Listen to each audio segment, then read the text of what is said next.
मोर कहानामा दिलवा के सारा धा पुराई दीजिए।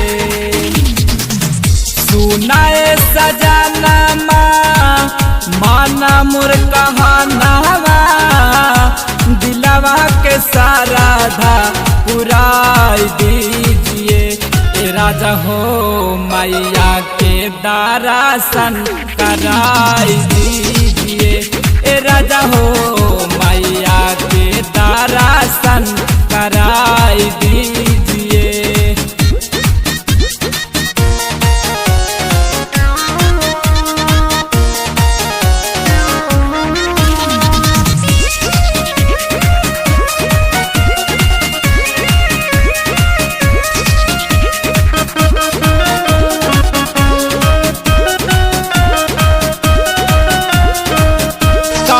तानी सैया तो हसे इहे अराजिया आसो हम करब सैया नवमी के परबिया।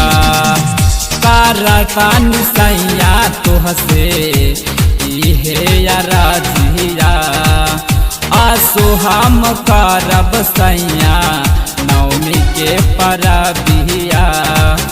फूले और फलावा जोड़े नारियलावा हमको मंगाई दीजिए। ए राजा हो मैया के दर्शन कराई दीजिए। ए राजा हो मैया के दर्शन कराई दीजिए।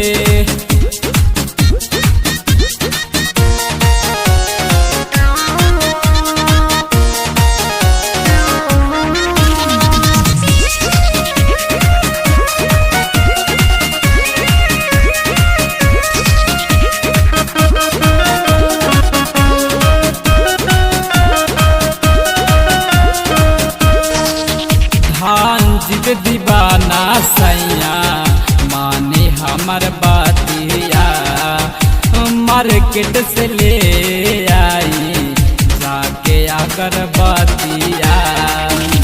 धनजीत दीवाना सैया माने हमर बातिया मार्केट से ले आई जाके आकर बातिया।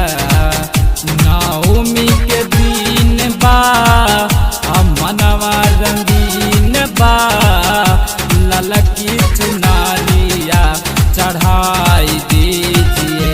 ए राजा हो मैया के दर्शन कराई दीजिए। ए राजा हो मैया के दर्शन कराई दीजिए।